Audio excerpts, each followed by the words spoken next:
وألهم صلافنا صلينا من حبيبنا علي بملي هذه دولة المناسبات ثم إلى رؤوس صاحب الكتاب الإمام الغزالي أبي حسين محمد بن إدريس السقاف ثم إلى رؤى محمد بن زيد الحبشي أبي بن الحداد ثم إلى رؤى جميع علماء الشريعة المغرب بها نوينا تعليم وتعلم الإفادة والاستفادة والنفع والاندفاع والتذكر والتذكير وإلى غدة النبي محمد صلى الله عليه وسلم. الفاتحة.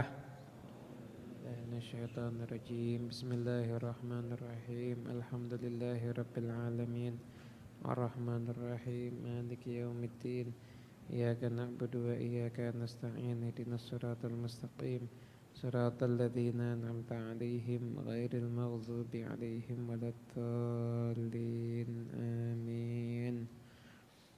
بسم الله الرحمن الرحيم. الحمد لله رب العالمين. اللهم صل وسلم على سيدنا محمد وعلى آله وصحبه أجمعين. Wasilatinal uzma ilaik fi istijabati ma da'unah wa tahqiqi ma rajaunah wa ghafri ma janainah wa ala alihi wa sahbihi wa man walah. Assalamu alaikum warahmatullahi wabarakatuh. Alhamdulillah, Allah subhanahu wa ta'ala memperjumpakan kita semuanya di tempat yang insya Allah penuh dengan berkah ini. Dari Anda berjalan ke tempat ini sampai Anda duduk di sini, maka Anda terhitung fisabilillah. Anda terhitung sedang berada di jalan Allah Subhanahu wa ta'ala. Artinya Anda berada dalam kemuliaan yang luar biasa. Seandainya dari kita, semoga selamat semuanya, panjang umur. Namun seandainya ada orang yang berangkat ke majelis ilmu, dari mulai dia datang sampai dia pulang, di antara itu dia meninggal dunia, maka dikatakan orang tersebut adalah syahid akhirat. Syahid akhirat. Mudah-mudahan kita termasuk menjadi orang-orang yang sedang berjihad fisabilillah ini insyaallah. Nah, kesempatan kali ini sebagaimana yang telah saya sampaikan sebelumnya, yaitu kita semuanya mau mengkaji biografi daripada Imam Ghazali. Kita kan sudah sering dengar namanya ya, namanya. Baik Anda dengar urusannya positif atau Anda dengar dari jalur yang negatif, juga ada. Imam Ghazali itu yang mencintai itu banyaknya luar biasa dan yang membenci juga enggak sedikit. Dari zaman beliau hidup, kitab Ihya itu selalu menjadi sasaran kritikan, selalu menjadi sasaran untuk dicaci maki, kemudian untuk didiskreditkan dan lain sebagainya. Namun sampai saat ini tetap kitab Ihya itu tidak ada bandingannya, tidak ada tandingannya, tetap diakui menjadi kitab tasawuf yang paling istimewa. Istimewa. Bukan yang lainnya enggak istimewa, yang lainnya istimewa. Tapi kitab ini termasuk kitab yang paling istimewa.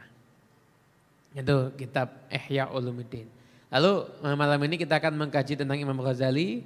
Dan di akhir nanti saya akan menjelaskan sedikit tentang amalan di hari Asyura. Hari Senin kan ini.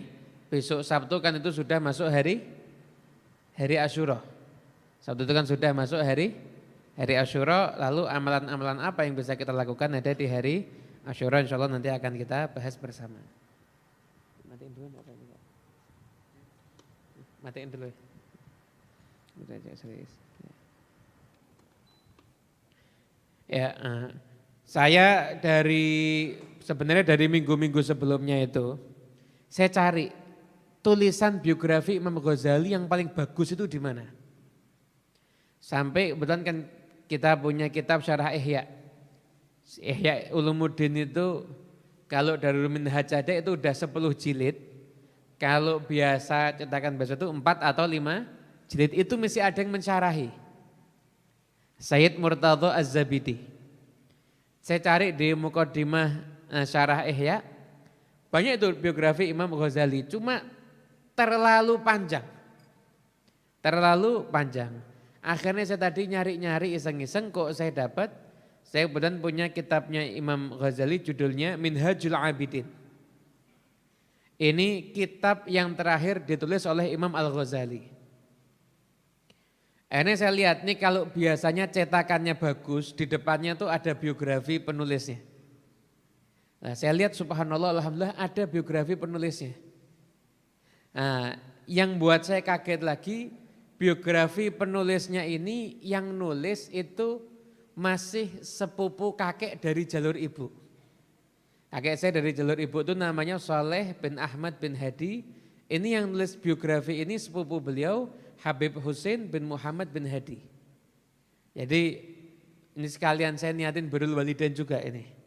Jadi saya mau bacakan ini biografi Imam Ghazali yang ada di Muqaddimah Minhajul Abidin. Dan juga Imam Ghazali itu pernah buat buku sendiri tentang biografi beliau. Judulnya Al-Munqidh Minadh Dhalal. Penyelamat dari kesesatan. Ini jadi beliau punya autobiografi beliau sendiri. Kenapa kok beliau itu mengalami begini dan lain sebagainya. Nanti akan kita jelaskan. Saya jelaskan sekarang, isinya nanti kurang seru ceritanya. Sekarang kita mulai ngaji. Imam Ghazali beliau namanya Muhammad bin Muhammad bin Muhammad bin Ahmad Al-Ghazali At-Tusi. Julukannya Abu Hamid. Beliau mendapatkan gelar Hujjatul Islam. Kok namanya Muhammad bin Muhammad bin Muhammad? Kenapa? Ini berarti beliau itu ayahnya pecinta Rasulullah, kakeknya juga pecinta Rasulullah SAW. Jadi sampai nama anaknya itu dikasih namanya Nabi Muhammad SAW. Dan Imam Ghazali itu punya saudara yang juga ulama besar namanya Ahmad.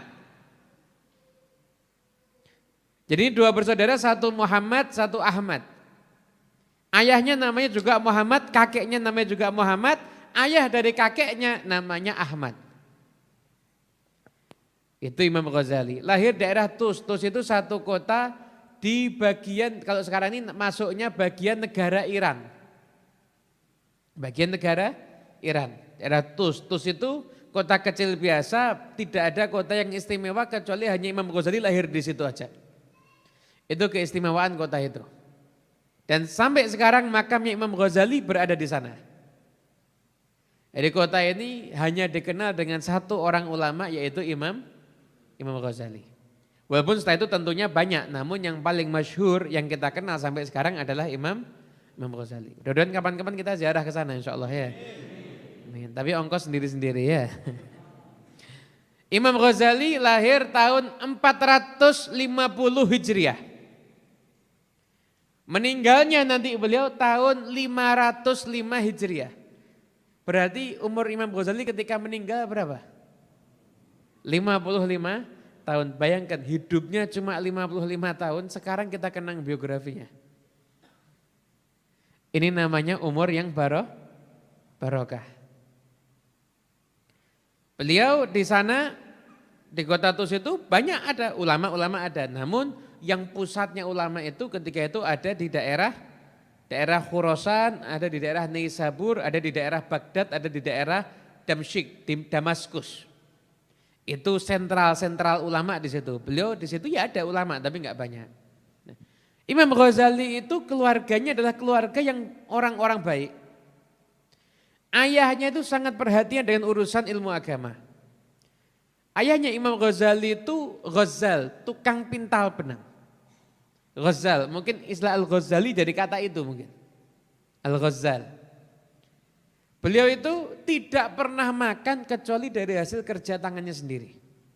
Dia nggak pernah minta-minta, itu nggak pernah. Jadi beliau itu kerja, itu beliau makan dari hasilnya keluarga situ.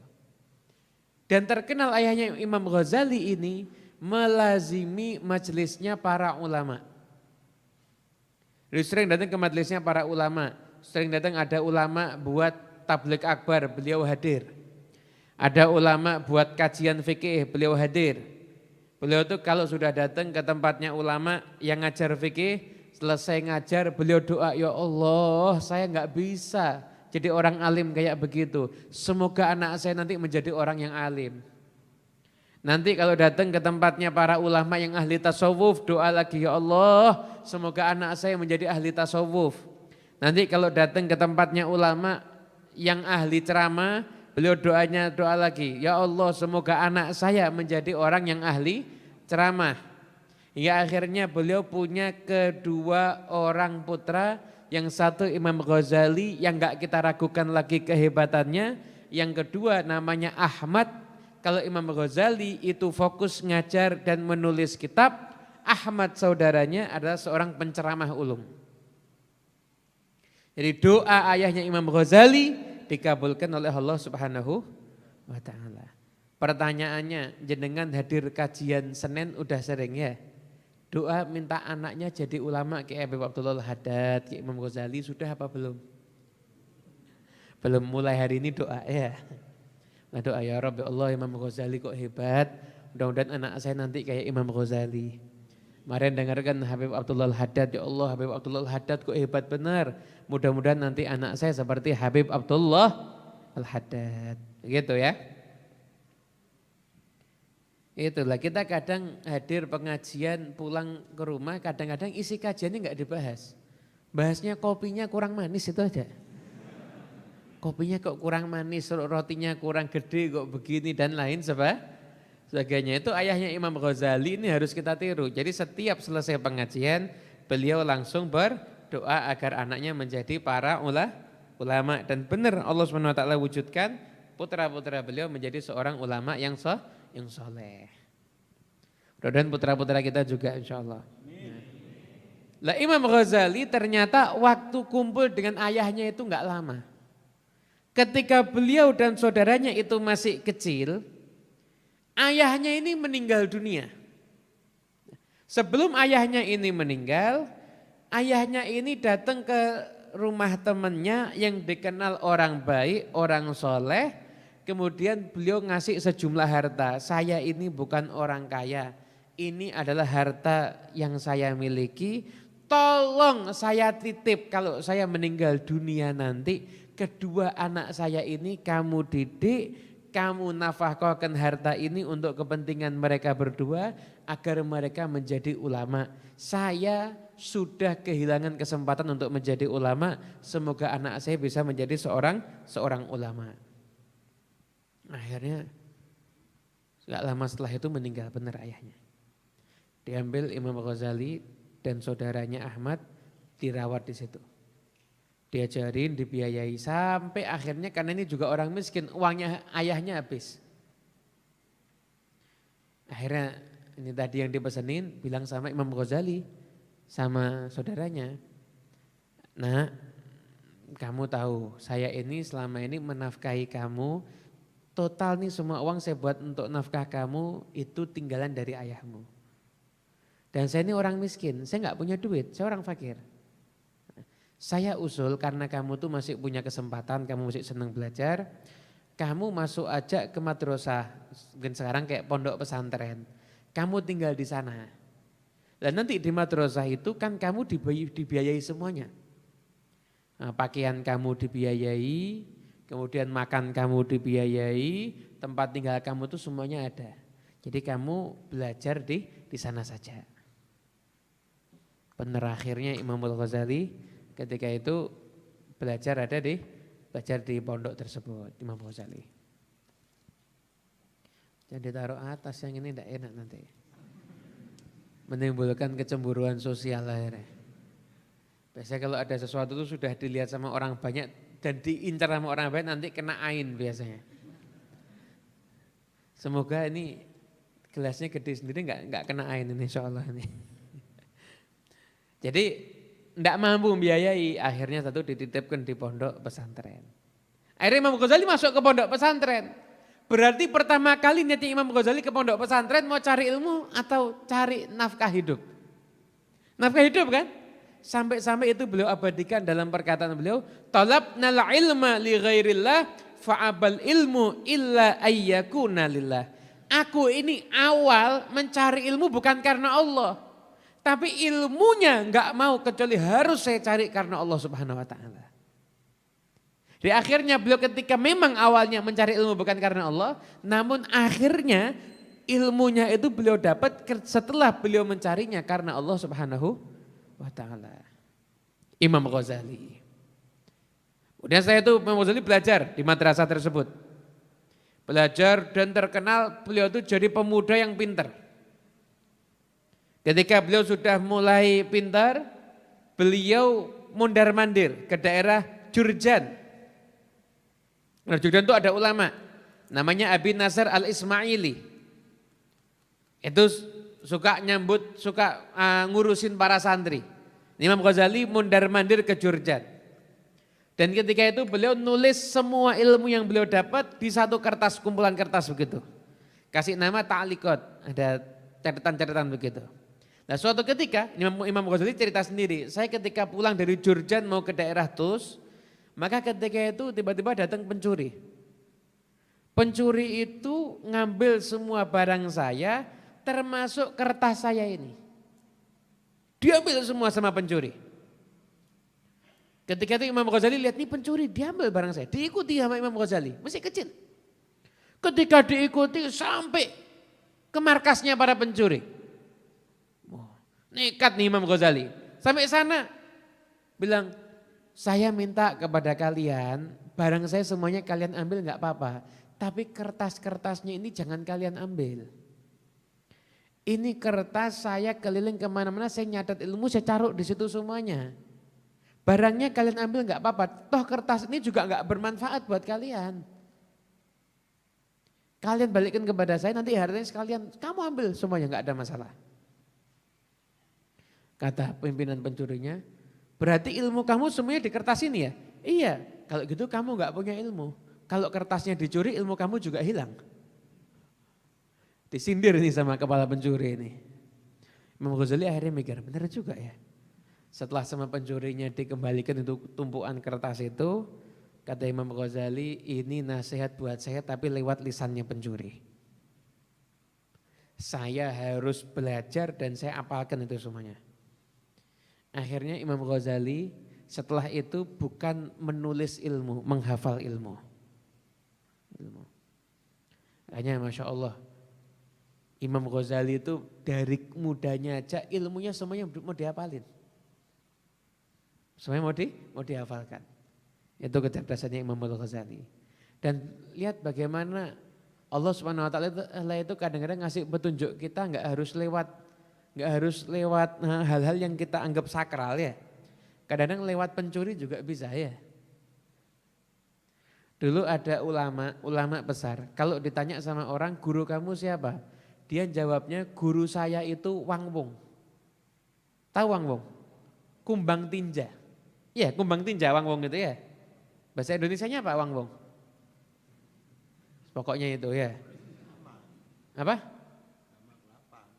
Hama kelapa. Pokoknya Wang kumbang tinja atau hama kelapa. Pokoknya itulah seorang lebih itu. Di ulama itu gurunya Wang Wong ditanya, kamu kok bisa berguru sama Wang Wong? Iya. Dulu tuh saya tuh mondok, saya tuh belajar sama guru. Setiap saya dengar pulang nggak paham.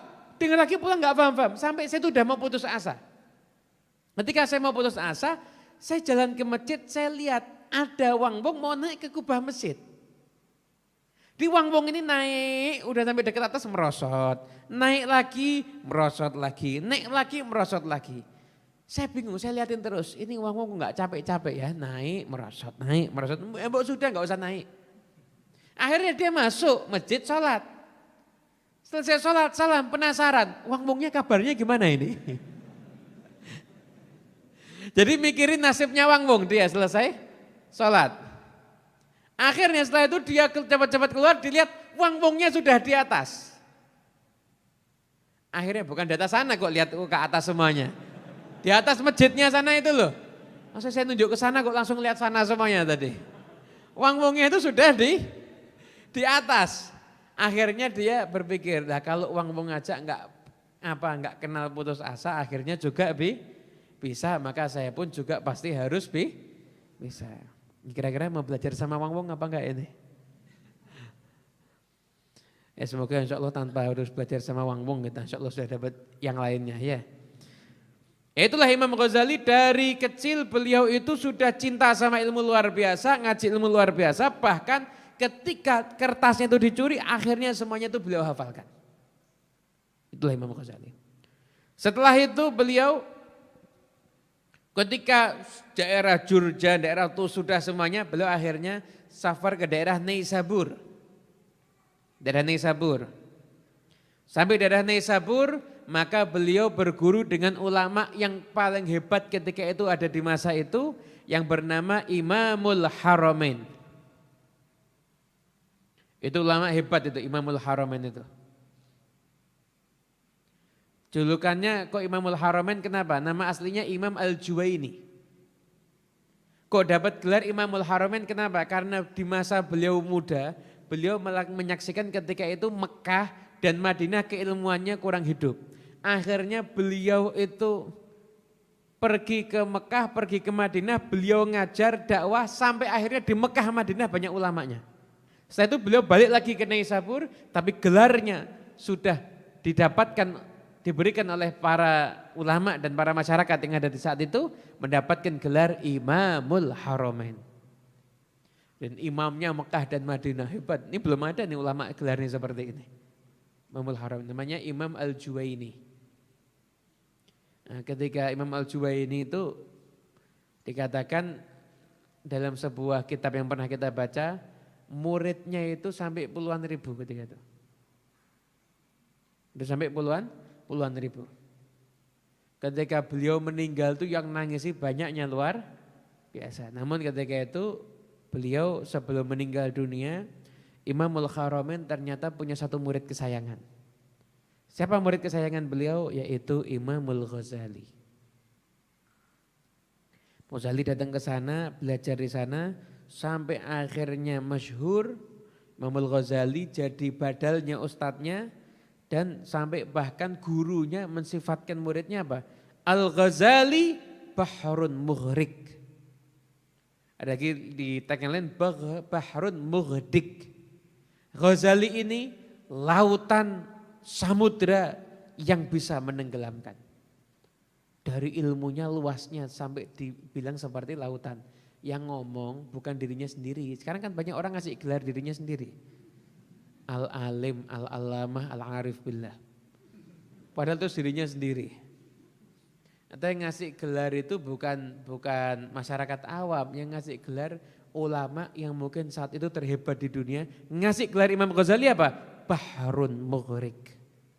Ini adalah lautan yang bisa menenggelamkan. Imam Ghazali. Itu. Jadi beliau itu dari kecil berjuang. Ketika wafatnya Imamul Haramain, maka ketika itu pandangan masyarakat cari ilmu ke Imam Ghazali. Akhirnya beliau datang ke tempatnya Nizam al-Muluk, raja di masa itu. Sampai di sana banyak ulama macam-macam, Imam Ghazali didebat sama para ulama di sana, semuanya kalah debat sama Imam Ghazali. Akhirnya setelah itu Imamul Ghazali sama raja diangkat untuk menjadi rektor dari Madrasah An-Nizamiyah.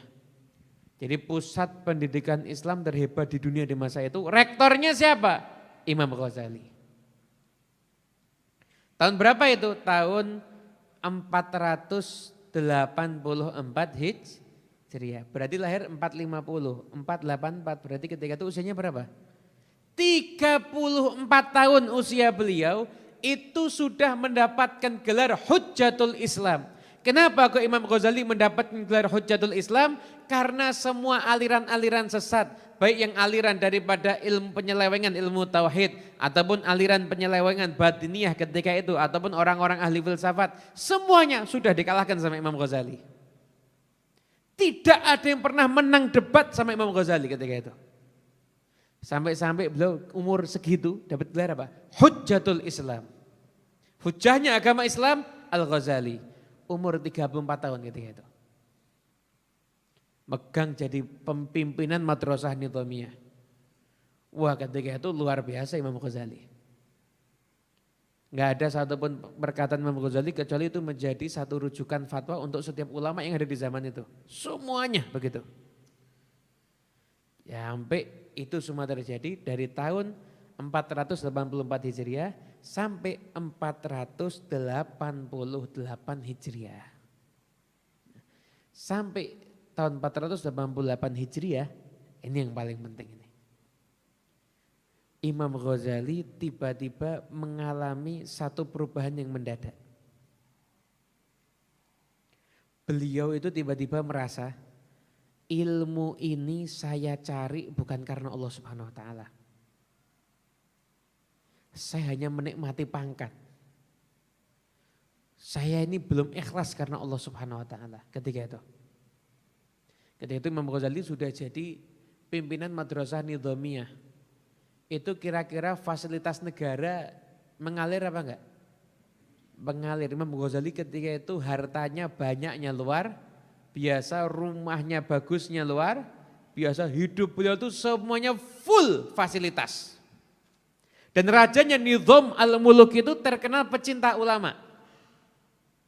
Jadi kalau sama ulama itu cintanya luar biasa dan memuliakan ulama. Jadi seakan-akan Imam Ghazali ketika jadi pimpinan Madrasah Nizamiyah, beliau itu seperti raja kecil. Semuanya komplit full fasilitas Imam Ghazali. Nah ketika itu Imam Ghazali mulai merasakan ini jangan-jangan enggak ikhlas ini. Ada pertentangan batin. Pagi hari saya enggak mau ngajar lagi, saya mau pergi, mau uzlah, saya mau menyendiri. Sorenya udah berubah, terus begitu. Sampai akhirnya suatu ketika Imam Ghazali diuji sama Allah. Tiba-tiba beliau itu enggak bisa bicara lisannya. Di beliau datang mau ngajar muridnya enggak bisa bicara, enggak bisa ngomong. Terkunci begitu, enggak bisa ngomong apa-apa. Diam terus, mau ngomong gak bisa. Nah ketika itu udah Imam Ghazali menyendiri, dokter dipanggil semuanya sama raja, gak ada yang bisa ngobatin. Akhirnya Imam Ghazali pamit, udah saya mau berangkat haji. Mau berangkat haji, tapi dia dalam hati bilang saya nanti mau ke Syam, mau ke Damaskus. Imam Ghazali pamit seperti itu, kemudian manggil saudaranya Ahmad gantikan beliau untuk jadi pengajar di Nizamiyah. Setelah itu Imam Ghazali pergi ke Damaskus ketika itu. Di Damaskus beliau itu tinggal sederhana di samping masjid dan beliau enggak membawa harta kecuali hanya seukuran bisa hidup aja. Karena beliau tinggal samping masjid, beliau menggunakan waktunya semuanya untuk ibadah. Bahkan kadang-kadang beliau tuh naik ke menara masjid begitu. Saya itu tahun berikutnya Imam Ghazali baru kemudian haji. Mekah, Madinah dan ziarah Rasulullah SAW. Imam Ghazali itu pernah masuk ke satu masjid. Untuk masuk masjid, Imam Ghazali duduk di belakang sana. Imam Ghazali janjian saya mau tinggal di sini. Di situ ada ulama ngajar. Nah, tengah-tengah ulamanya ngajar ini, ulamanya mengatakan apa? Qalal Ghazali, berkata Imam Ghazali, berarti Imam Ghazalinya di situ. Langsung nyingkir, tidak berani ke masjid itu lagi. Kenapa? Takut kalau ada yang kenal. Dulu kan orang cuma kenal nama, nggak kenal foto kan. Sekarang kan fotonya sudah ada sebelum namanya kalau sekarang ini. Gara-gara Al Instagramu wal Facebooku wal YouTubu ya. Dulu tuh cuma tahu namanya aja. Ghazali ada, tapi orangnya kayak gimana enggak tahu. Duduk Imam Ghazali.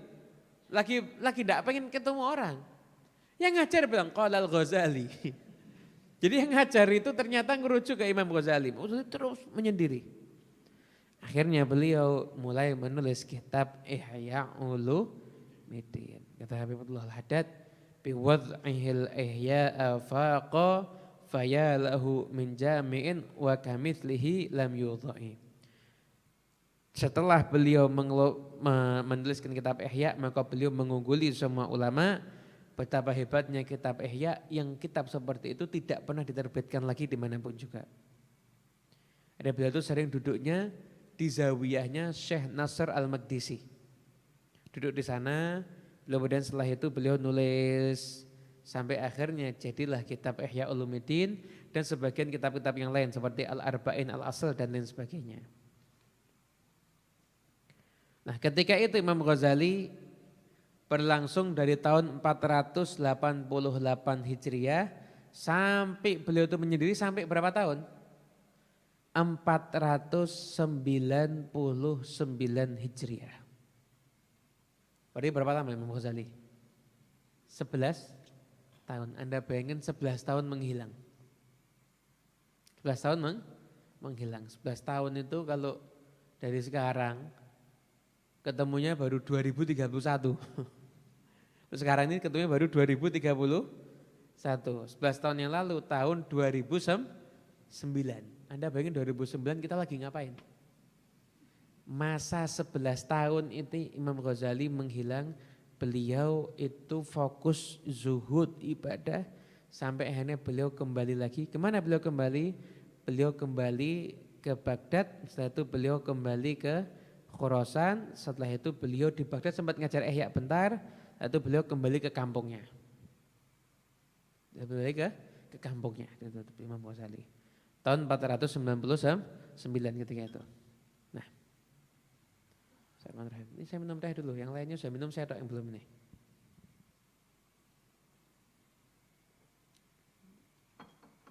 Alhamdulillah. Kalau orang minum jangan dilihat ya. Nanti yang minum sungkan. Lanjut ya. Ini selingan biar enggak tegang. Jadi Imam Ghazali berapa tahun? 11 tahun. Itu lama apa bentar itu? Itu lamanya luar biasa. Itu masa Imam Ghazali menyendiri. Uzlahnya itu selama itu beliau ketika itu.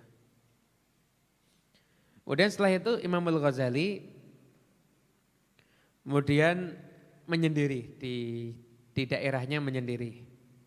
Nah, kemudian setelah itu datang anaknya Nizam Al-Muluknya waktu itu sudah meninggal dunia. Dan yang datangi Imam Ghazali itu putranya. Ketika itu putranya datang, kemudian meminta kepada Imam Ghazali, ayo ngajar lagi di Baghdad. Imam Ghazali tidak mau ke Baghdad. Ya udah yang dekat aja di Naisabur, karena ada madrasah ngajar lagi di sana. Imam Ghazali pertama tidak mau. Sampai akhirnya Imam Ghazali mau. Kenapa? Setelah itu beliau mikir,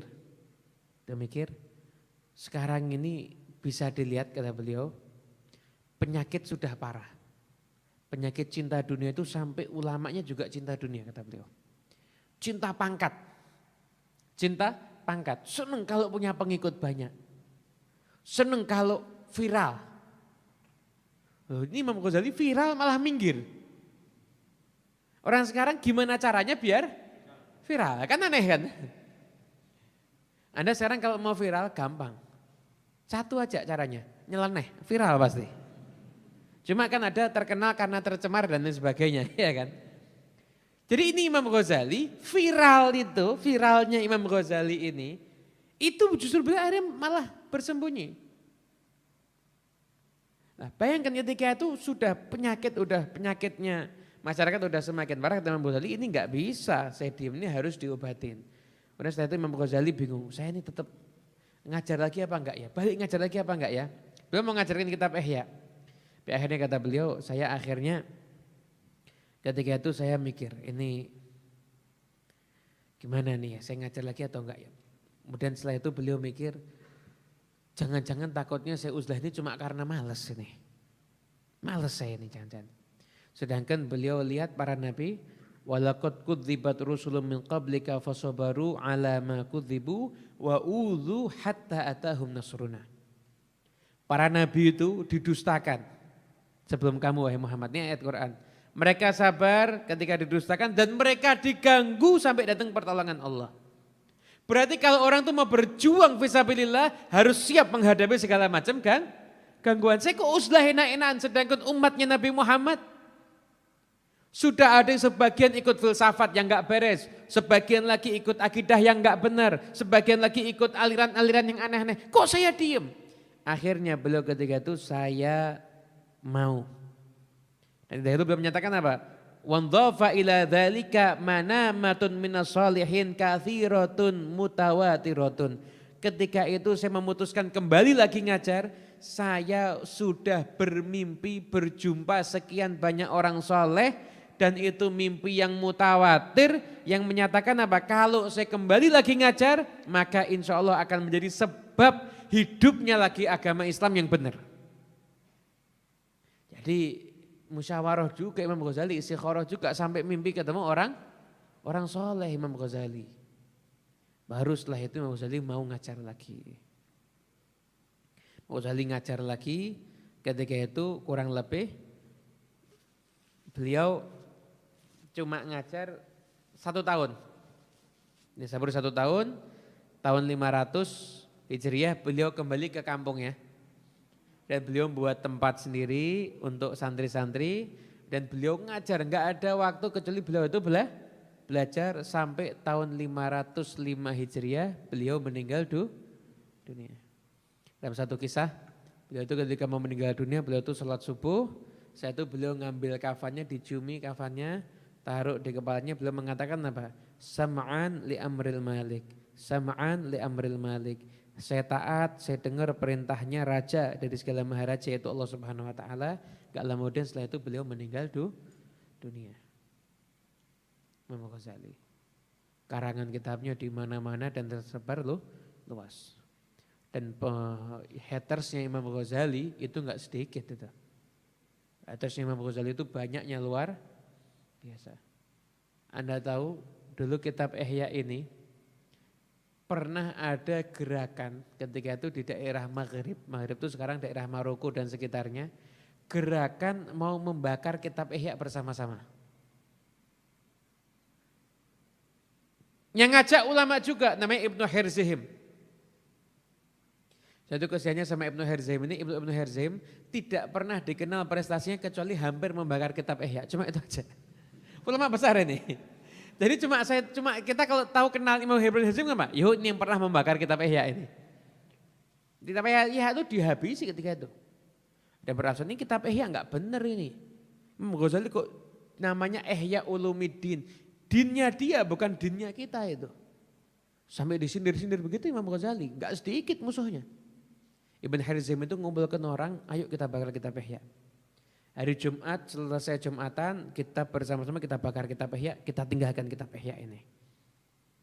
Malam Jumatnya mimpi Imam Ibn Herzihim. Mimpi berjumpa dengan siapa? Rasulullah, Sayyidina Abu Bakar, Sayyidina Umar bin Khattab. Di situ ada Imam Ghazali.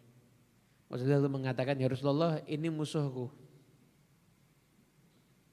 Dan kata Ibn Herzihim, dan ini kitabnya enggak benar. Mana? Dalam mimpinya ya Rasulullah dibaca. Terus loh, ini enggak ada masalah, benar semuanya kok ini. Ini semuanya itu benar ini, enggak ada masalah. Saya itu, ya Rasulullah kalau gitu saya minta dia dihukum cambuk. Dia sudah menuduh saya. Nah, ketika dihukum cambuk sampai sekian puluh cambukan, belum selesai hukumannya, Sayyidina Abu Bakar bilang, ya Rasulullah mungkin dia enggak paham. Dikira salah ternyata enggak, akhirnya dimaafkan. Bangun tidur bekas cambukan ada di punggungnya. Dan bekas sakitnya enggak hilang. Sampai akhirnya pembakaran kitab Ihya itu dibatalkan. Sampai akhirnya beliau itu baca kitab Ihya terus tawasul. Sampai akhirnya mimpi ketemu Rasulullah lagi. Diusap sembuh. Tapi sampai meninggalnya bekas cambukan itu masih ada di punggungnya. Yang mandikan yang cerita. Ibn Herzihim. Musuhi kitab Ihya Ulumuddin. Nah kitab ini kitab luar biasa. Enggak pernah ada kitab dikarang sebagaimana Ihya Ulumuddin itu enggak ada. Enggak ada. Ini kitab paling fenomenal. Makanya tidak ada satupun ulama yang setelah Imam Ghazali pasti memuji Imam Ghazali. Jadi kita sudah ceritakan ya kenapa kok disebut Hujjatul Islam. Karena semua musuhnya itu dikalahkan sama beliau. Semua musuh yang di luar akidah. Kalah, tidak ada yang menang debat sama Imam Ghazali. Kalah semuanya sama Imam Ghazali. Musuhnya itu dikalahkan semuanya. Dan setelah itu Imam Al-Ghazali, beliau kemudian ditanya juga Imam Ghazali, kenapa kok di Ihya itu kok banyak hadis dhaif ya? Ini kan banyak yang sering ngeritik ini kan.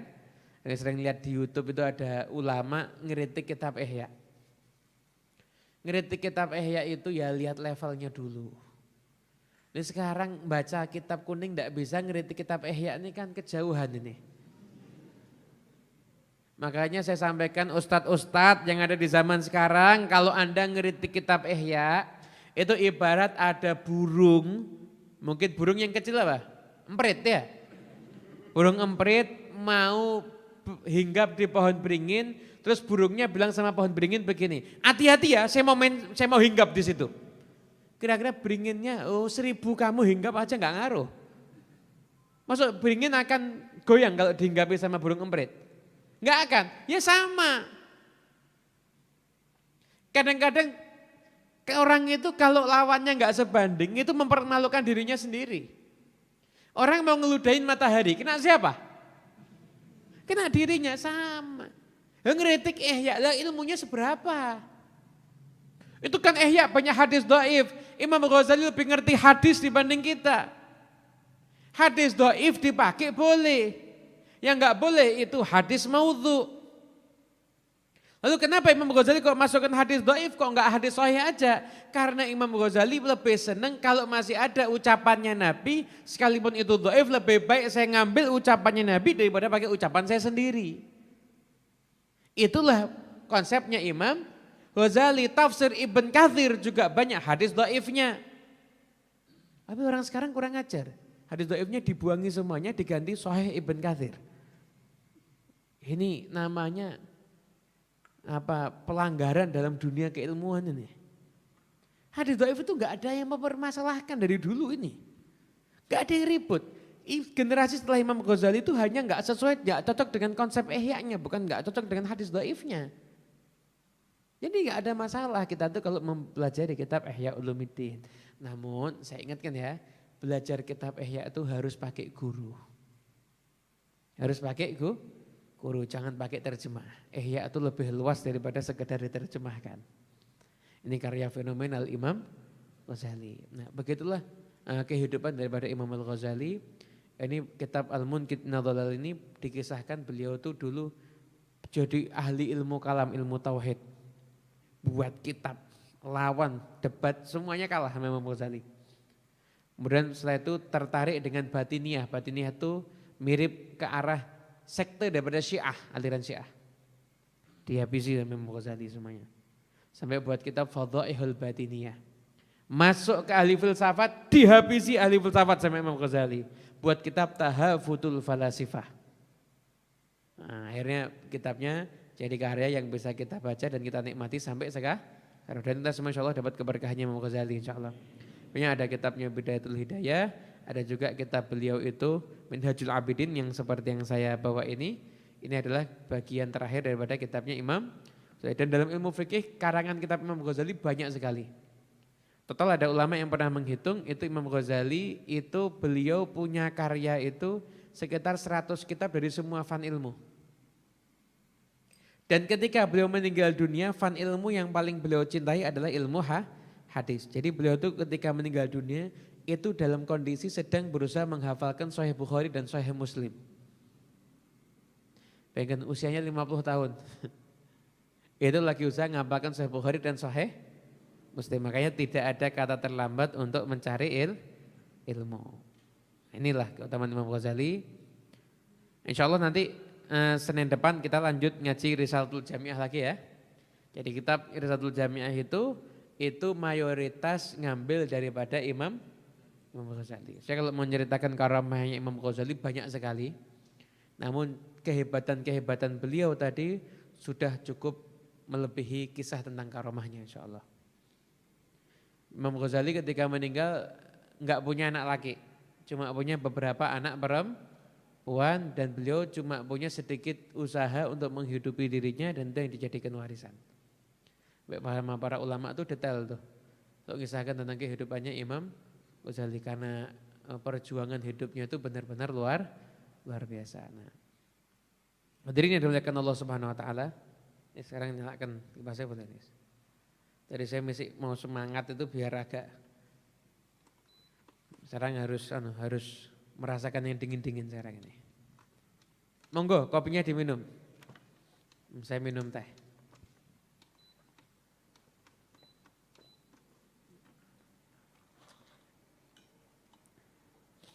Nah, kemudian setelah itu tentang Imam Ghazali dan tentang kitab Ihya saya rasa cukup. Nah, insya Allah nanti sesekali di YouTube nanti kita akan ngambil dari cuplikan kitab Ihya nanti insya Allah ya. Kitab Ihya itu kitabnya bagus benar, nggak bosen orang itu baca. Di Imam Ghazali itu konsepnya Ihya ya, ayat Quran, misalkan mau bicara tentang ilmu, ayat Quran yang membahas tentang ilmu disebutkan dulu. Setelah itu hadis-hadis Nabi Muhammad SAW disebutkan dulu. Setelah itu apa?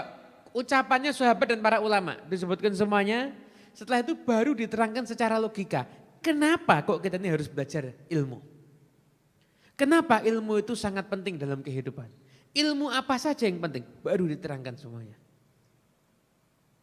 Nanti misalkan Imam Ghazali membahas tentang masalah orang itu uzlah, menyendiri atau kumpul sama orang banyak. Imam Ghazali urutkan dulu. Keutamaan uzlah. Uzlah itu utamanya begini. Ada ayat Qur'annya, ada hadisnya, ada pendapat para ulama, logikanya. Nanti bab berikutnya keutamaan kumpul sama orang banyak, lawannya uzlah. Ayat Qur'an, hadis, pendapat ulama. Satu logikanya kenapa kita harus kumpul sama orang banyak. Setelah itu di akhir kesimpulan, bagi orang yang seperti ini lebih baik kumpul. Bagi orang yang begini lebih baik uzlah. Ada semuanya di situ nanti. Itu kitab Ihya logikanya begitu. Ngobatin penyakit sombong, ada di situ semuanya. Obat sombong. Kita pernah baca tuh obat sombong dari Imam Ghazali. Obat sombong itu ayat Quran, hadis larangan sombong sampai logikanya. Kenapa kok kita nggak boleh sombong? Terus bagaimana menghilangkan kesombongan dalam diri kita? Dijelaskan semuanya sampai Imam Ghazali. Makanya ilmu tasawuf itu ilmu yang ngatur hati. Kira-kira Islam datang agar kita hanya sekedar sholat atau sholat dengan hati yang khusyuk. Dengan hati yang khusyuk. Jadi ada amal zahir, ada amal batin. Semua amal zahir dan batin diajarkan oleh Nabi Muhammad. Amal zahir yang diajarkan sama Nabi berkembang menjadi ilmu fikih. Ada 4 madhab. Benar kan? Amal batin juga diajarkan sama Nabi berkembang menjadi sekian banyak thariqah. Gak ada masalah, itu semuanya adalah pengembangan dari amal batin yang diajarkan oleh Rasulullah Shallallahu Alaihi Wasallam. Nah, cukup nanti insya Allah kita akan mengkaji itu semua nanti di kitab Risalatul Jami'ah. Cuma ini saya membawa kitabnya, ini kitabnya kebetulan stoknya habis. Ya nanti kalau ada yang mau beli nanti insya Allah di Senin yang akan datang ya. Senin yang akan datang kita sudah mulai ngaji kitab Risalatul Jami'ah, kita masuk ke bab akidah. Kita masuk ke dalam rukun Islam sekian, kemudian setelah itu konsekuensi orang yang menjalankan rukun Islam begini, kalau enggak menjalankan maka dia begini, kalau sampai menjalankan setengah-setengah nanti dia disebut munafik dan lain sebagainya, itu nanti akan kita bahas di Senin yang akan datang. Nah, hadirin yang dimuliakan Allah Subhanahu wa taala, saya mau menyampaikan tentang keutamaan hari Asyura. Hari Asyura adalah hari yang istimewa. Di hari itu disunahkan untuk kita semuanya berpuasa. Dalam hadis yang diriwayatkan oleh Sahih Muslim, bahwasanya Nabi Muhammad SAW beliau bersabda, wasiyamu yaum Asyura ahtasibu 'alallahi ayyukaffira sanatal lati qablahu. Adapun puasa di hari Asyura, maka aku berharap puasa ini akan menjadi penghapus dosa dari tahun yang sebelumnya. Jadi dosa-dosa kita selama 1 tahun insya Allah akan dihapuskan kalau kita besok mengerjakan puasa ada di hari Asyura. Kemudian ada amalan apa aja selain puasa? Amalan yang diajarkan dalam hadis yang sahih itu ada 2 amalan. Yang pertama puasa hari Asyura. Jangan lupa niatnya nawaitu shauma Asyura boleh atau nawaitu shauma yaumi Asyura silahkan. Itu bahasa Arabnya. Intinya Anda niat dengan dalam hati dengan bahasa Indonesia, saya niat besok mau puasa Asyura. Kemudian setelah itu amalan yang berikutnya adalah memberikan nafkah lebih kepada keluarga. Dalam hadis diriwayatkan oleh Imam At-Tabrani bahwasanya Rasulullah SAW bersabda, "Man wassa'a ala iyalihi yauma Asyura lam yazal fi sa'atin sa'ira sanatih." Barang siapa yang memberikan nafkah lebih kepada keluarganya di hari Asyura, maka sepanjang tahun insya Allah dia akan diberikan kelonggaran rezeki oleh Allah Subhanahu wa ta'ala. Apa yang dimaksud memberikan nafkah lebih kepada keluarga? Kalau Anda biasanya ngasih uang belanja cukup untuk beli tempe tahu terong, besok hari Asyura keluarga Anda sarapannya itu harus enak. Kalau misalkan puasa semua ya nanti buka puasanya harus yang enak. Anda kasih hadiah nggak ada masalah. Istri-istri silahkan disenangkan nih para suaminya ya. Senangkan istri Anda masing-masing kasih uang belanja. Nggak usah banyak-banyak, 100 juta cukup. Kalau mampu ya, kalau nggak mampu ya di bawahnya itu. Itu termasuk amalan yang hukumnya sunnah dan akan mendapatkan kelancaran rezeki. Kemudian setelah itu ulama juga mengajarkan sekian banyak amalan yang lain ada di hari Asyura. Di antaranya adalah maki celak. Kemudian di hari Asyura silaturahmi, berziarah ke makamnya para ulama atau ulama yang masih hidup. Kemudian setelah itu mengusap kepala anak yatim. Nah, sering kita dapati di hari Asyura itu banyak sekali santunan anak yatim, Masya Allah, menyenangkan anak yatim itu pahalanya luar biasa. Bahkan mengusap kepala anak yatim juga pahalanya luar biasa. Dalam hadis yang diriwayatkan oleh Imam Ahmad, Rasulullah SAW bersabda, barang siapa mengusap kepalanya anak yatim, dia niatnya karena Allah, ngusapnya itu berarti benar-benar sayang, maka setiap rambut yang dilewati, di situ dia mendapatkan pahala dari Allah Subhanahu wa ta'ala. Tapi yang dimaksud ngusap itu bukan hanya sekedar ngusap. Ya kadang-kadang mohon maaf ini ya, satu kampung semuanya ngusap tapi nggak ada yang nyumbang. Ini anak yatim rambutnya rontok semua nanti. Jadi ngusap kemudian ngasih hadiah. Ngusap itu tandanya cinta dan tandanya sayang kepada anak yatim. Dalam syarah Riyadhus Shalihin Dalilul Falihin, ketika Nabi Muhammad SAW akan masuk surga, ada seorang perempuan hampir-hampir mendahului Nabi masuk surga. Nabi heran, ini perempuan hebat benar. Amalnya apa? Amalnya ngurusin anak yatim. Amalnya itu ngurus anak yatim. Nah, untuk siapapun yang buat santunan anak yatim, mengusap kepala anak yatim, silahkan, bagus. Namun saran dari saya, Anda kalau mau buat acara santunan anak yatim, Anda harus perhatikan benar. Kalau Anda memang mau ngasihnya hanya anak yatim yang sesuai dengan syariat adalah anak yang ditinggal mati sama bapak dan belum balik. Namanya anak yatim. Tapi nyatanya saat ini santunan-santunan itu bukan cuma anak yatim. Anak yang tidak mampu juga dimasukkan. Kalau Anda bilangnya ketika minta santunan itu untuk anak yatim, nggak boleh masukkan yang bukan yatim. Dan yatim itu nggak mesti miskin, anak yatim yang kaya juga ada. Makanya kalau Anda mau buat santunan anak yatim, Anda bilangnya begini, santunan untuk anak yatim dan tidak mampu. Jadi kalau yang datang ternyata bukan yatim, Anda nggak dosa. Kadang-kadang mohon maaf ada anak ditinggal minggat sama bapaknya dibilang yatim. Itu bukan anak yatim, memang bapaknya kurang ajar. Anaknya terlantar, tapi itu namanya bukan anak yatim. Anak yatim itu ditinggal mati bapak dalam keadaan anak itu ketika disantuni itu dalam keadaan belum balik. Jadi ngusap kepala anak yatim fadilahnya luar biasa, nyumbang anak yatim dan menjadi kafil anak yatim.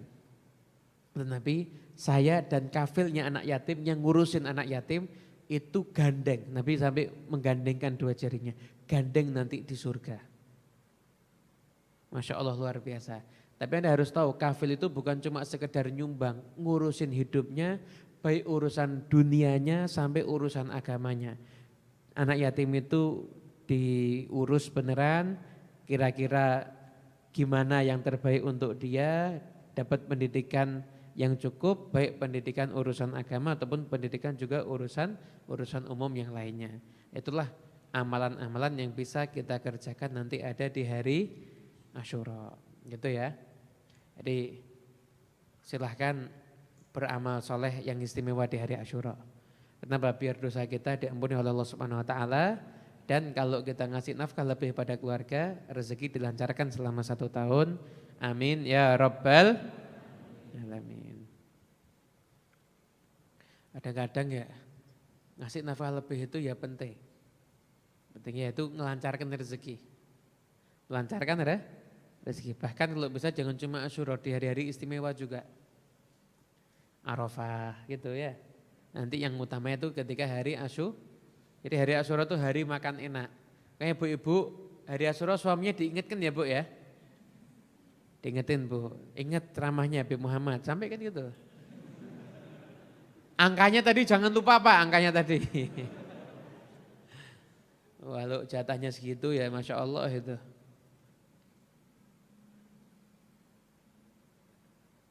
Terasa cukup? Ada yang mau nanya? Silakan. Ini kayak biasa, monggo. Ada yang mau dibahas? Mas Roni, apa Mas Doni? Bisa. Ada yang mau dibahas? Tentang masalah yatim atau tentang masalah Imam Al-Ghazali?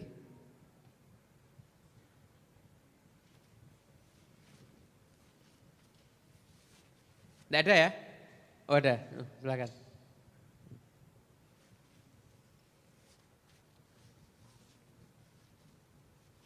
Bismillah. Assalamualaikum Habib. Assalamualaikum warahmatullahi wabarakatuh. Ingin bertanya tentang, kan dalam syair-syair sholawat itu ada yang berdoa langsung kepada Rasulullah, misalnya yang isfa'lana ya Rasulullah, afidna ya Muhammad, kemudian al-madad ya Rasulullah. Itu hukumnya seperti apa? Kan dalam surah Al-Fatihah kan hanya kepada Allah kita memohon pertolongan, tapi dalam syair-syair sholawat ada meminta langsung kepada Rasulullah. Terima kasih. Assalamualaikum warahmatullahi wabarakatuh. Assalamualaikum warahmatullahi wabarakatuh. Mengapa dalam syair sholawat kok kita meminta langsung kepada Rasulullah? Ya Rasulullah, ya kan? Isfa' lana ya Rasulullah. Itu kan? Ya Rasulullah undur ilaina dan lain sebagainya. Nah, ketahuilah bahwasanya minta kepada makhluk itu bukan bermakna menyekutukan Allah Subhanahu wa taala. Anda kalau ke dokter, Anda minta obat enggak sama dokter? Minta, kenapa enggak minta sama Allah? Nah, Anda memang secara zahir mintanya sama dokter, tapi niatan Anda minta kesembuhan kepada Allah Subhanahu wa taala. Lalu gimana? Kok mintanya kok langsung ke Nabi Muhammad? Dulu Abdullah bin Umar, nih dalilnya istighosah. Abdullah bin Umar ketika itu pernah kakinya itu terkilir atau kram gitu. Ada orang datang, kamu sebut nama orang yang kamu cintai. Langsung dia teriak menyebut nama Nabi Muhammad, seketika juga langsung kakinya itu sembuh. Ini hadisnya sahih, diriwayatkan oleh banyak ulama. Lah kenapa Abdullah bin Umar kok enggak langsung minta sama Allah? Kok mintanya kepada Rasulullah SAW? Nah, memang jadi ketika kita minta sama makhluk, tetap tujuannya kita tuh meminta kepada Allah Subhanahu wa taala. Sama kalau kita ziarah kubur. Ziarah kubur kan kita kadang-kadang minta kepada yang dimakamkan. Pak Kiai atau Habib doakan saya dan sebagainya. Tidak ada masalah seperti itu, boleh-boleh aja. Bahkan ada hadis yang sahih, dinyatakan di situ kalau kamu berada di satu tempat yang enggak ada orang dan ketika itu kamu kehilangan sesuatu, maka serukanlah ibadallah aghithuni, ibadallah aghithuni, ibadallah aghithuni sampai 3 kali, atau kama qala Rasulullah SAW. Artinya apa? Kita disuruh minta kepada hamba-hamba Allah yang enggak terlihat, disuruh minta pertolongan kepada beliau-beliau itu. Yang ngajarin ini siapa? Nabi Muhammad SAW. Jadi enggak ada masalah. Kita minta langsung kepada siapapun, yang penting niatnya kita tetap yang maha memberikan semuanya adalah Allah Subhanahu wa ta'ala. Perantaranya nanti bisa macam-macam. Kurang lebih begitu ya. Ada masalah itu ibadullah al-ghithuni itu hadisnya populer itu. Kalau nasib baik ya langsung ketemu.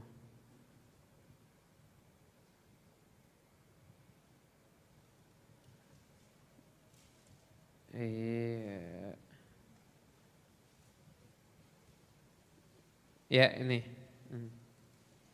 Dari Utbah bin Ghazwan, hadis riwayat Imam At-Tabrani. Nabi SAW bersabda, "Idza adalla ahadukum syai'an aw arada ahadukum aunan wa huwa bi ardin laisa biha anisun, falyakul ya ibadallah aghithuni, ya ibadallah aghithuni, fa inna lillahi ibadan la tarohum," rawahu Tabrani.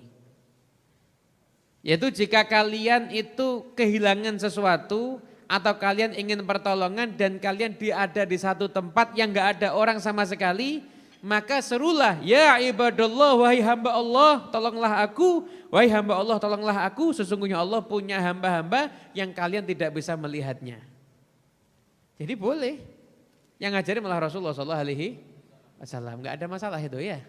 Dan jangan dari isfa'lana Rasulullah atau Syekh lillah, ya Habibana Ali Syekh lillah, atau ya Syekh Abdul Qadir Al-Jailani misalkan dan lain sebagainya, atau ya Syekhona ya Saman dan lain sebagainya, itu bukan berarti minta kepada makhluk dan melupakan Allah, tapi meminta kepada Allah lewat perantara makhluk-makhluk yang dicintai oleh Allah Subhanahu wa ta'ala.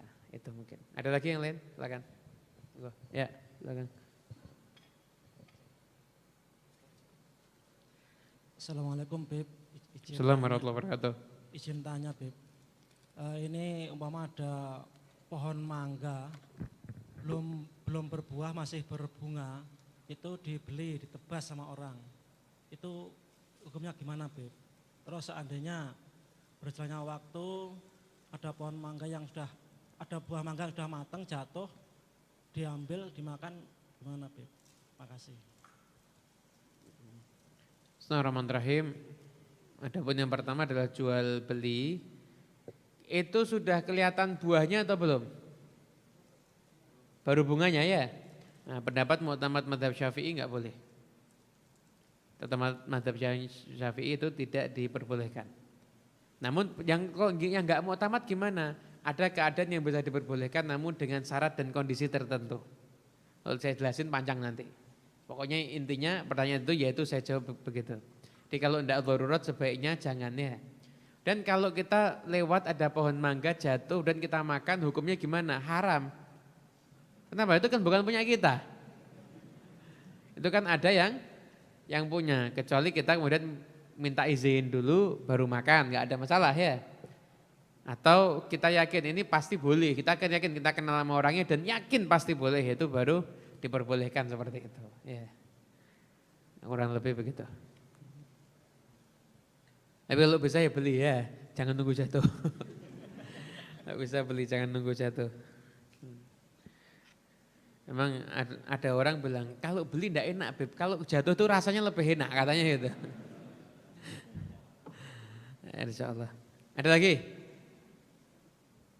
Nah, yang ibu-ibu ada mau nanya enggak? Ya monggo-monggo, yang ibu-ibu dulu. Silakan.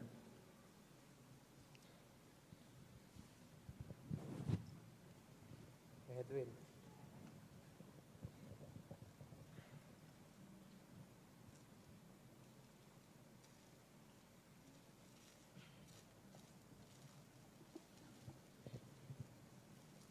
Baik, terima kasih. Assalamualaikum warahmatullahi wabarakatuh. Assalamualaikum warahmatullahi wabarakatuh. Hubungannya dengan doa ayah Imam Ghazali, saya hubungkan dengan diri saya sendiri saja. Nah, anak saya itu sudah besar-besar, kalau diajak pengajian aja sulit, Beb. Terus bagaimana caranya agar anak-anak saya itu juga seperti doa Imam Ghazali, bapaknya Imam Ghazali. Terima kasih. Bismillahirrahmanirrahim. Gimana kalau anak kita mau diajak ngaji bareng kok sulit dan lain sebagainya. Jadi yang pertama kita doakan. Nah, terkabulnya doa itu kadang-kadang enggak seperti yang kita harapkan. Enggak seperti yang kita harapkan. Dulu Imran punya istri namanya Hannah. Hannah ketika hamil nadar, ini yang ada di perut saya nadarkan untuk Allah. Ketika lahir ternyata ini padahal orang mulia ini. Enggak kabul, lahirnya anaknya perempuan, enggak seperti harapannya. Harapannya kan pengen punya anak laki. Anak laki-laki itu ibadahnya enak, kuat dan lain sebagainya. Sedih. Tapi anak perempuannya ini namanya Maryam. Maryam akhirnya menjadi ibu dari Nabi Isa alaihissalam. Artinya apa? Kadang-kadang kalau enggak terkabul di anak, terkabulnya di cucu nanti. Nanti terkabulnya ada di cucu kita semuanya. Intinya doa itu enggak akan luput. Doa itu pasti akan manfaat. Jadi kita selalu berdoa sekalipun kok enggak ada tanda-tanda kabul, terus berdoa. Kita enggak tahu doa mana yang akan didengar dan dikabulkan oleh Allah Subhanahu wa taala, dan kita juga enggak tahu rahasia Allah Subhanahu wa taala ketika mengabulkan doa kita itu seperti apa. Itu. Zaman akhir ini memang tugas kita didik anak ini repot. Karena tantangannya itu beratnya luar biasa. Anda dulu orang kalau mau lihatnya enggak benar itu masuk warnet, sekarang pakai HP di kamar bisa. Belum lagi pengaruh-pengaruh ajaran-ajaran akidah-akidah yang macam-macam itu juga disebarkan ada di mana? Di mana-mana. Nah, pengaruh yang begitu berat itu kalau kita cuma mengandalkan kemampuan zahir untuk didik anak susah. Kita juga harus ada ikhtiar batin untuk didik anak kita. Gimana caranya? Sholawat kepada Nabi Muhammad SAW. Katakan as-salatu ala nabi tudriku rajula wa waladahu wa walada waladih. Sholawat kepada Nabi Muhammad itu berkahnya sampai ke yang baca, sampai ke anaknya, bahkan sampai ke anak dari anaknya. Anda ikhtiari anak Anda dengan sholawat. Anda baca istighfar.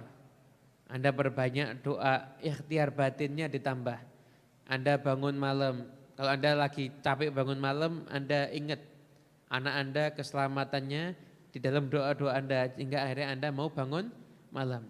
Sebagian sahabat itu kalau sudah capek bangun malam, beliau lihat anaknya lalu mengatakan min ajlika ya waladi, karena engkau hai anakku, langsung beliau ibadah malam lagi. Itu yang bisa menjadi sebab anak kita insyaallah akan diselamatkan oleh Allah Subhanahu wa taala dari segala macam gangguan fitnah zahiran wa batinan insyaallah. Monggo. Jaket hijau.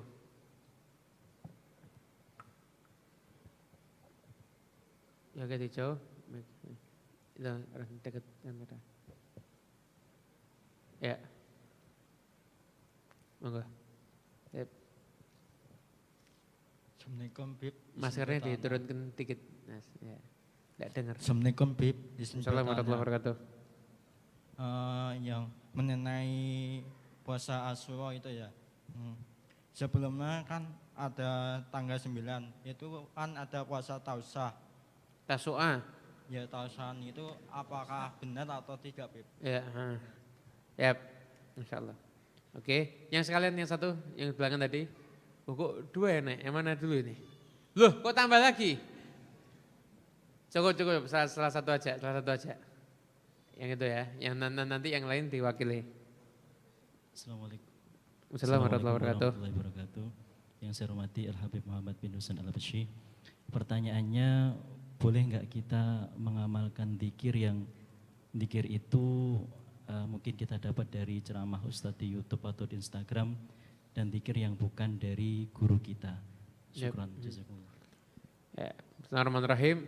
Sekalian. Belakang siapa lagi yang nanya? Pesantren. Jawabannya tidak panjang-panjang, soalnya singkat-singkat. Assalamualaikum warahmatullahi wabarakatuh. Assalamualaikum warahmatullahi wabarakatuh. Mohon bertanya Habib, dua pertanyaan. Yang pertama terkait dunia thariqah. Saya pernah mendengar bahwa ada istilah mursyid, murid dan baiat.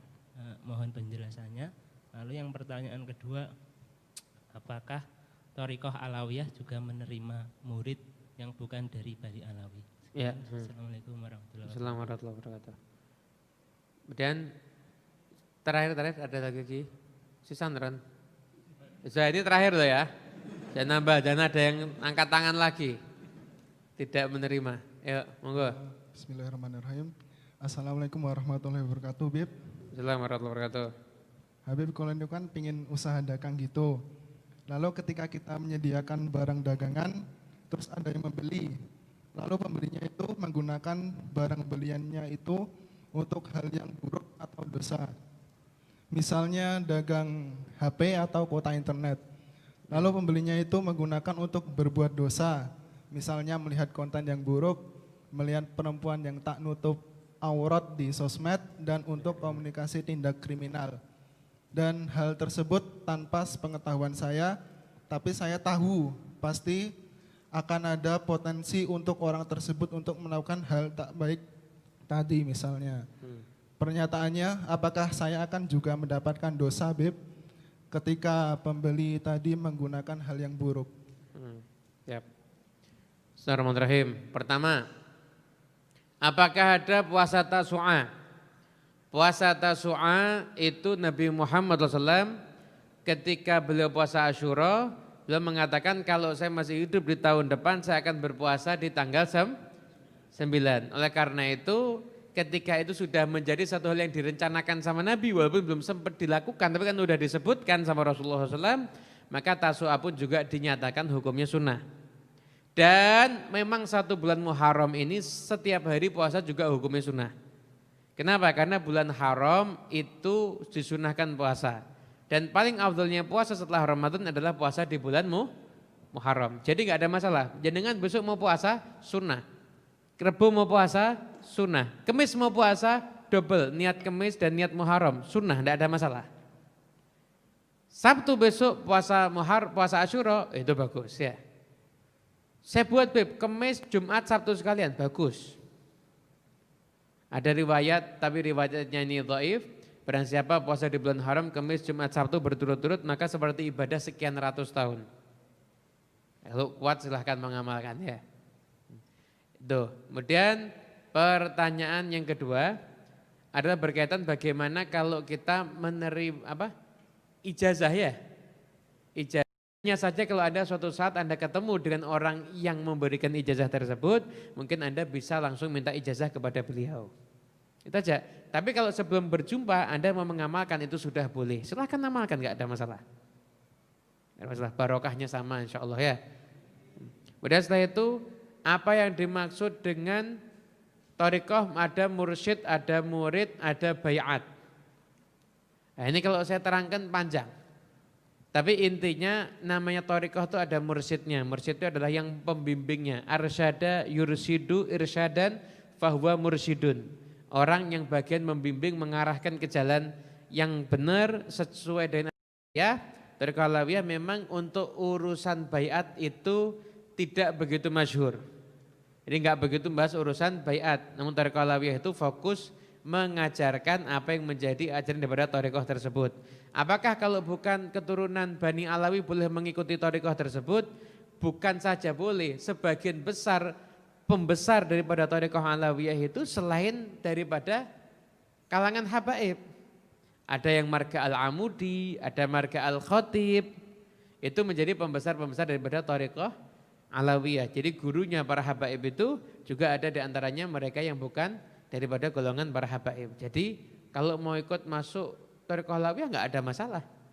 Ini namanya thariqah siapapun juga itu boleh boleh masuk. Nah kalau misalkan saya mau mendaftar jadi habib lah ini yang enggak boleh ya. Kalau mau mendaftar jadi pengikut thariqah alawiyah enggak ada masalah ya. Tanya, Ibu Nafa kan pernah ditanya itu syaratnya daftar jadi habib gimana itu? Siapkan formulir Mama Materai. Nanti jadi habib-habiban. Kemudian yang terakhir, kita menjual barang. Barangnya umum. Barangnya umum. Tapi orang ini mau pakai buat maksiat. Kita kan cuma menyangka itu kan. Kita kan hanya menyangka. Kalau kita menyangka dia bakal maksiat, hari persangkaan kita kan belum tentu itu terjadi. Selama barang itu zahirnya secara umum, pada contohnya apa? Pisau masak.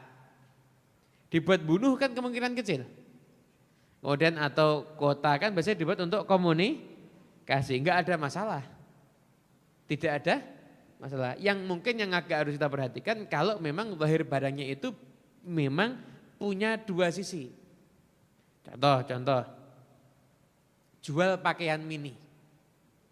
Menjual pakaian mini kepada orang yang kita yakin ini pasti bakal dipakai di depan yang bukan mahramnya. Kalau kita ada keyakinan begitu, itu baru nggak diperbolehkan ya. Nah, karena memang bentuk barangnya sendiri aja itu sudah arahnya ke sana. Paham ya? Jual pakaian dalam wanita, lah kan enggak mungkin dipamerkan, kan mesti ditutupi baju. Maaf, ini nyambung ke sana. Jadi enggak ada masalah. Jadi Anda enggak usah bingung, intinya selama itu barang-barang itu sifatnya umum, Anda jual ini barang rata-rata digunakan untuk kemaslahatan, Anda enggak perlu nyangka nanti dia begini, kalau begini gimana, oh sudah Anda jual aja. Gitu aja. Diniati semoga insya Allah nanti digunakan untuk kebaikan. Wallahu a'lam bishawab. Anallahu yaftah alaina wa alaikum futuhal arifin wa faqihna yakum fiddin wa alimna wa iyyakum ta'wil wa din wa iyyakum ila sawa'i sabil rabbana hab lana min azwajina wa dhurriyyatina qurrata a'yun waj'alna lil muttaqina imama rabbana atina fid dunya hasanah wa fil akhirati hasanah wa qina adzabannar wa sallallahu alaihi rabbil alamin bisirril Fatihah.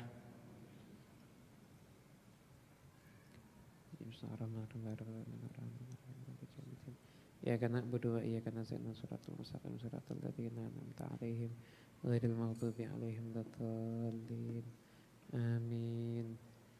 Allahumma shalli wa sallim ala sayyidina Muhammadin miftahi babi rahmatillah adada ma fi ilmillah salatan wa salaman daimaini bidawami mulkillah wa ala alihi wa sahbihi. Allahumma ij'al fi ta'atika farahi wa sururi wa fi mardatika jami'a umuri. Allahumma ya alim bihalati wa mutali ala sarairi wa niyati iqdi jami'a hajati waghfir dhunubi wa sayyiati wa tajawaz an khati'ati wa zallati wa taqabbal jami'a hasanati samihni fima madha wa ma yati waktubni fi diwani sadati sabila najati fi hayati wa mamati. Allahumma inni tami'un fi atak raghibun fi ridhak mustaslimun li qadhak faktubni min awliyak wasluk bi sabila hudak hikni bi asfiyak wa sallallahu ala sayyidina Muhammadin sallallahu alaihi wasallam alhamdulillahi rabbil alamin.